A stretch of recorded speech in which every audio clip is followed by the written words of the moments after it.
Hello everyone! It's me, Christina. Welcome back to my YouTube channel. For today's video, may itatry tayong isang product from Hermosa Brows. May nag-PM sa akin na gumawa daw ako ng Bushy Brows tutorial. So inintay ko tong package na to para magawa natin yon. Without further ado, let's get started. So guys, starting today, ito yung magiging setup natin hanggat quarantine pass. So wala pa ako nilalagay na kahit ano sa mukha ko.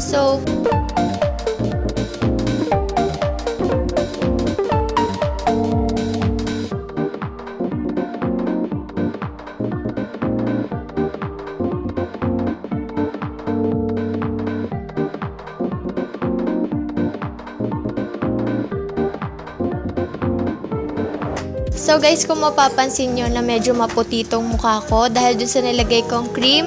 This is from iWhite Korea Facial Cream Whitening Vita. Maputi siya sa una pero mamaya magsaset din siya. And now we're going to proceed dun sa brows natin. Dalawa yung binigay nila sa akin. Ayan yung sa labas niya.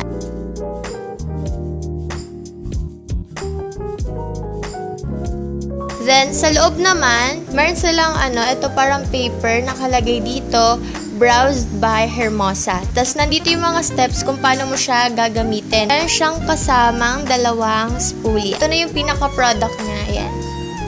Sobrang ganda ng packaging, as in 20 grams lang siya guys. Hindi siya masayang sa product, so sobrang tipid niya gamitin. Nalagay ko na lang dito yung price kung gusto niyo umorder sa Instagram. May dalawa siyang spoolie, so kung nawala mo itong isa, meron ka pang isa. So ayan, tatry na natin siya. So first, use a mist to wet the spoolie and brow soap, but you can also use water. Gently rub the spoolie into the brow soap until you get enough product on the brush. Brush your brows in an upward direction and start to brush at an angle towards the edge.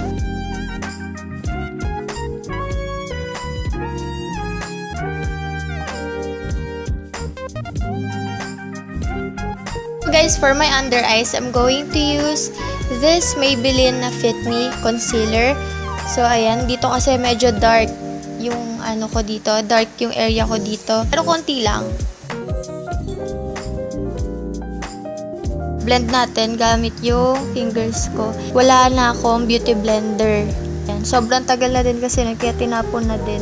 Matagal ko na tinapon. Kung nakikita nyo dun sa mga IGTV ko sa wala akong beauty blender pero umorder na ako sa Shopee ng isa lang, as in. Ang shade na tong concealer na to guys is Honey, 30 Honey. So after nyo maglagay ng brow soap, pwede naman kayo maglagay ng mga dip brows or mga eyebrow pencil, pwede naman yon. Yung kilay ko kasi medyo parang makapal na siya, so hindi ko na nilalagyan. So for today's tint, I'm going to use this Bellissimo Matte Stain in the shade June. So ayan, since June ako pinanganak, ito yung gagamitin ko.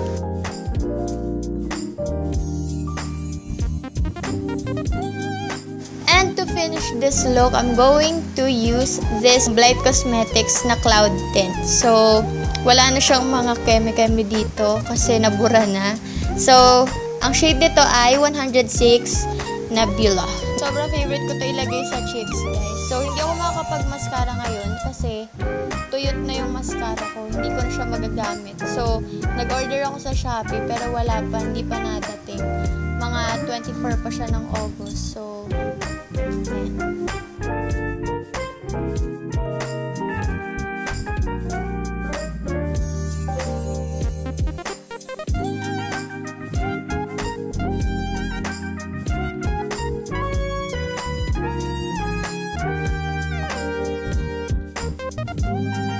So, ayun na yung final look. Ayan, ang ganda ng kilay ko.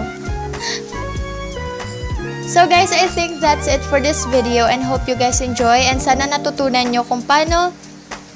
And sana, guys, nakatulong sa inyo tong tutorial na to kahit hindi siya mukhang tutorial. That's it for this video and hope you guys enjoy. And if you guys like this video, please give this video a thumbs up and don't forget to subscribe to my YouTube channel. So guys, don't forget to comment your thoughts about this video. If you guys have any suggestions, please comment it down below. Thank you guys for watching and see you until my next one. Bye!